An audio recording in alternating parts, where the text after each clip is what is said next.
Welcome to my channel. आज की video में मैं आपको बताने वाला हूँ कि आप प्ले स्टोर के एरर वेटिंग फॉर डाउनलोड को किस तरह से फिक्स कर सकते हैं। तो इसको फिक्स करने के लिए आपने सबसे पहले प्ले स्टोर को ओपन कर लेना है। उसके बाद आपको ऊपर 3 बार या अपना लोगो मिल जाएगा। तो इस अपडेट में हमें यहाँ पे 3 बार का ऑप्शन नहीं मिल रहा, तो आपने अपने लोगो पर क्लिक कर देना है। उसके बाद आपको यहाँ पे माई ऐप्स एंड गेम्स का ऑप्शन मिल जाएगा, तो आपने यहाँ पर क्लिक कर देना है। उसके बाद आपको अपडेट, इंस्टॉल और लाइब्रेरी का ऑप्शन मिल जाएगा, तो आपने लाइब्रेरी पर क्लिक कर देना है। यहाँ पर वो सारा डेटा शो हो जाएगा जो आपने ऐप्स इंस्टॉल की होंगी या इनको अनइंस्टॉल किया होगा। तो आपने क्रॉस पर क्लिक करने के बाद इनको 1 बाय 1 रिमूव कर लेना है। इनको यहाँ पर 1 बाय 1 रिमूव करना पड़ेगा, क्योंकि आपको सिलेक्ट ऑल का ऑप्शन नहीं मिलेगा।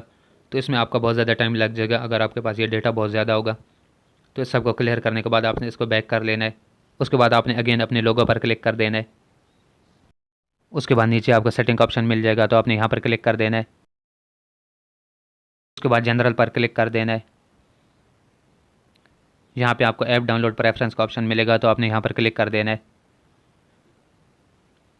अगर आपका यहाँ पे ओवर वाईफाई या ask me every time select है, तो आपने इसको यहाँ से इन दोनों को हटाकर ओवर एनी नेटवर्क सेलेक्ट कर लेना है। उसके बाद आपने डन पर क्लिक कर देना है। उसके बाद आपने यहाँ से थोड़ा सा नीचे आ जाना है।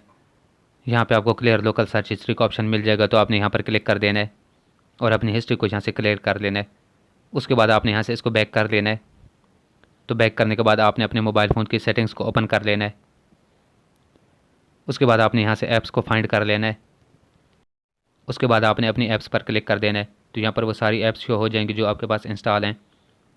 तो ऐप्स ओपन होने के बाद आपने यहाँ से गूगल प्ले स्टोर को फाइंड कर लेना है। उसके बाद आपने गूगल प्ले स्टोर पर क्लिक कर देना है। तो यहाँ पर नीचे आपको स्टोरेज का ऑप्शन मिल जाएगा, तो आपने स्टोरेज पर क्लिक कर देना है। सबसे पहले आपने क्लियर कैशे पर क्लिक कर देना है। उसके बाद आपने क्लियर डेटा पर क्लिक कर देना है। तो यहाँ से आपने डिलीट पर क्लिक कर देना है।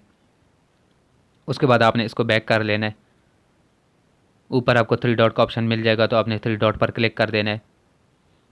उसके बाद आपने अनइंस्टॉल अपडेट्स पर क्लिक कर देना है। अनइंस्टॉल अपडेट्स पर क्लिक करने के बाद आपने यहाँ से इसको बैक कर लेना है। उसके बाद आपने यहाँ से गूगल प्ले सर्विसेज को फाइंड कर लेना है। तो इसको फाइंड करने के बाद आपने इसको ओपन कर लेना है। यहाँ पे आपको स्टोरेज का ऑप्शन मिलेगा, तो आपने स्टोरेज पर क्लिक कर देना है। तो सबसे पहले आपने क्लियर कैशे पर क्लिक कर देना है। उसके बाद आपने मैनेज स्टोरेज पर क्लिक कर देना है। तो सबसे लास्ट में आपको क्लियर ऑल डेटा का ऑप्शन मिल जाएगा, अपने यहाँ पर क्लिक कर देना है। उसके बाद आपने इसको ओके कर लेना है। ओके करने के बाद आपने अपने मोबाइल फ़ोन को रीस्टार्ट कर देना है, तो आपकी प्रॉब्लम फिक्स हो जाएगी। उम्मीद है कि आपको वीडियो पसंद आई होगी। अगर पसंद आए तो लाइक कर दें, चैनल को सब्सक्राइब कर दें।